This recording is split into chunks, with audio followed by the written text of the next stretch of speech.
videoing? It's all you, babe, yeah. All right, so just finished flying the Dynamic. We've named this one D. So this Big is D. This is Trimmer, and this is Skittles. So these are my main three that I fly primarily. This one, so D I built in June. I believe the maiden was June 8th, and just hit 200 flights on it. And it is an awesome bird. It's been very trouble-free. It's done very well. I've had so the battery rails that the tray slides in on, they're plastic rails, and probably about 20 flights ago I noticed that they were loose, the screws that go into them. None had vibrated out, but I mean, if you look right in here, you can see those rails. So I had to take an Allen head, and didn't have to take it apart, just stick Allen head in from the outside and snug those back up. You don't put Loctite on those when you're building it, so they just work loose over time. So that happened, and then I tried these. I've run first blades on it since I've had it, but I decided a couple days ago I wanted to try these rapid blades. And the weird thing happened when I put the blades on it.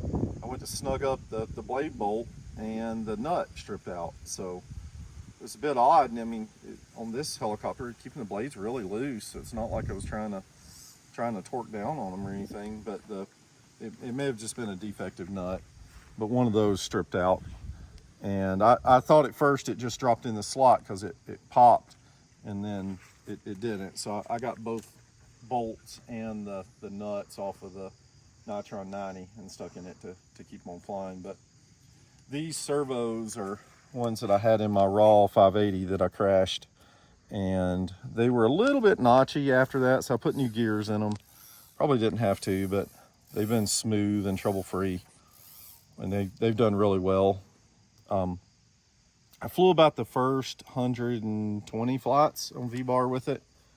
It did really well. I do like it better on rotor flight. I feel like it flies better, but I need to take it apart because when I was having trouble with the lockouts on V-bar, I was told it was static, so I was lubing my belt about every 10 flights trying to keep my helicopters from locking out. So I need to take it apart one day and clean the inside of the boom out, get that silicone lube out of it.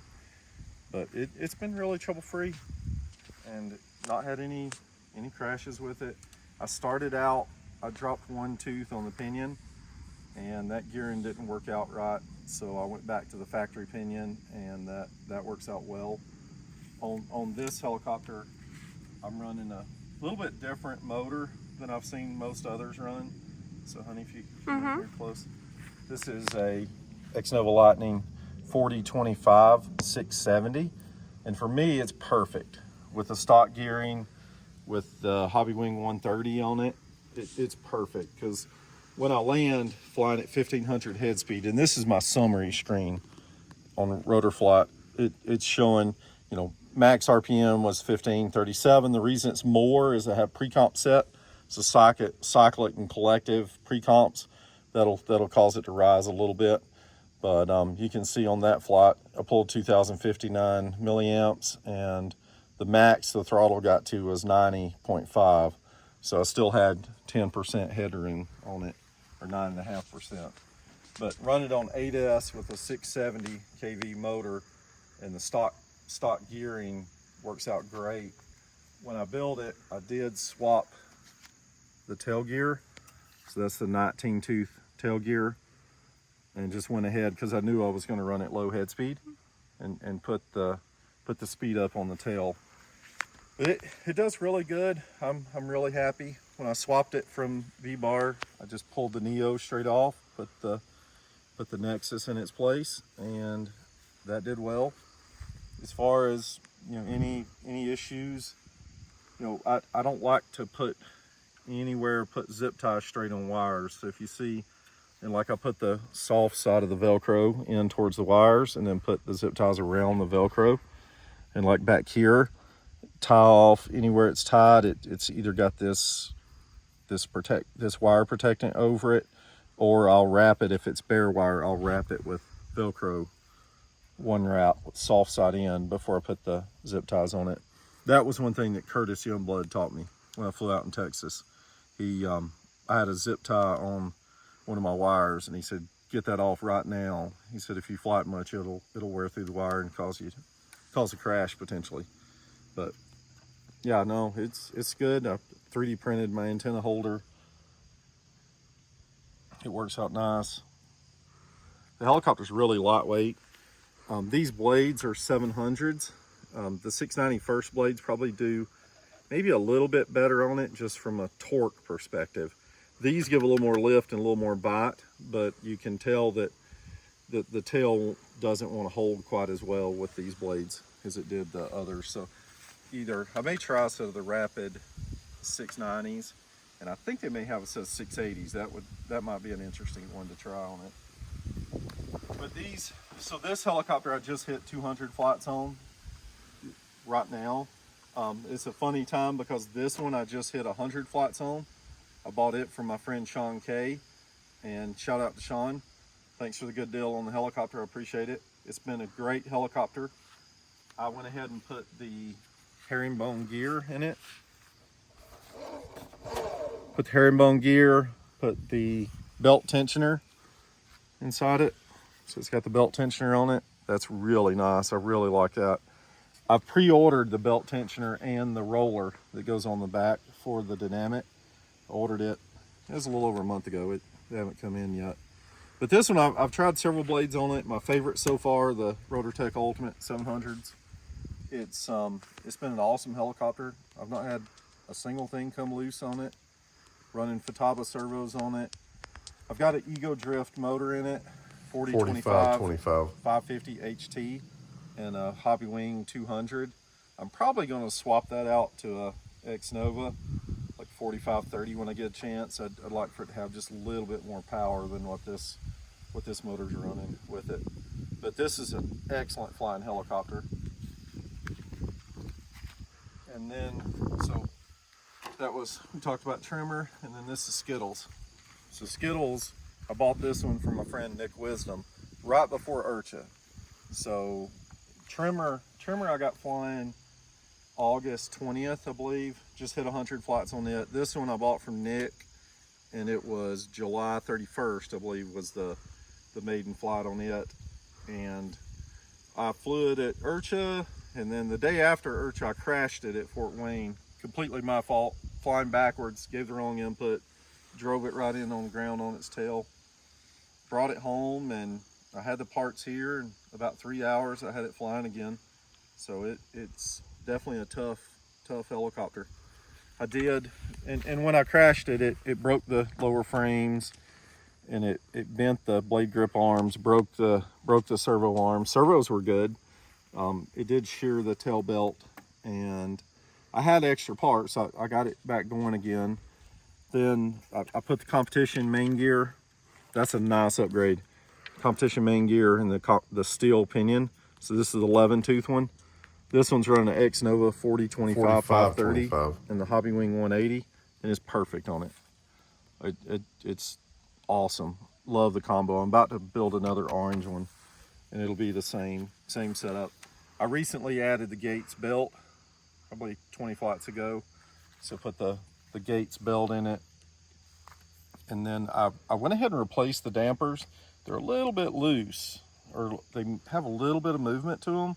I need to see if I can get them shimmed and tightened up a little bit. I put new dampers in it, didn't change it, but I'm gonna work on that just a little bit more and see if I can get it tightened up some. But this is my favorite helicopter out of all my helicopters right now. And I've flown a lot this year. So I just hit, over the weekend, I just hit 1,000 flights. So at some point for me, it's becoming where the helicopters, I'm looking at them more as a tool versus something pretty to put on the shelf. So looking at it as, you know, the ease of use and how well they hold up, how easy it is to get in and work on them. The thing I love about this one is this right here, because I can just slide my battery in and go. I don't have to take the canopy off. Now the canopies on these come off really easy. You know, got a routine where take them off. So like the trimmer here, you just push in on the canopy on these supersonic mounts, pull out. Same thing here, boom, boom, and it comes right off. So I mean, it's not bad. Not bad, but this is nicer. Because this one you just grab the battery. And I'd love to have a quick coupler. I want to see if I can 3D print and adapt one from the Goblin. But you just take the battery, just lift it up right here. That wire right there is the most aggravating part of the whole thing. And I caught it on camera, but you just slip it in, it slides right in, locks, and you plug the battery in and go. These hang out here a little bit, but doesn't really hurt anything. You have to be careful where the edges of the canopies. A couple of my batteries have worn spots where those are rubbed against it, but I want to fix it where I can tie it up and connect the wires to the tray. And then again, I'm gonna try to adapt an Goblin quick connect, just so I can have the same charge cord for both. Goblin should be here this week, or they're releasing this week. But no, these are my three main helicopters I fly. This one's my favorite, so if I had to pick one, it would be this one. My second favorite would be the Advance. It's a sweet helicopter too. This one is just, I'm running the 1-to-1 swash. This one is just a little bit, it flies a little bit cleaner. It's a little quicker, and I like that. So that's why this one's a little, it's simple to work on. It's strong. It's got huge tail shaft and main shaft. That's for me the reason. But I would be perfectly happy if that Advance was my only helicopter. Now the Dynamic, it is an amazing helicopter. Love it. I had the Puma before, and Nick Wisdom talked me into getting this one, and I sold the Puma and have been flying this one, and it is I like it better myself. It's a little simpler, and for me, I think the head has a little more dampening in it than the Puma does. The Raw 580s flies awesome. I really enjoy it, but this one, as far as the lightweight 700, this one's my favorite that I've flown so to date. But to me, the full-size 700s, I just have a soft spot for them. That's the only reason this one wouldn't be my favorite, but it's held up extremely well, and I'm looking forward to getting another 200 flights on it.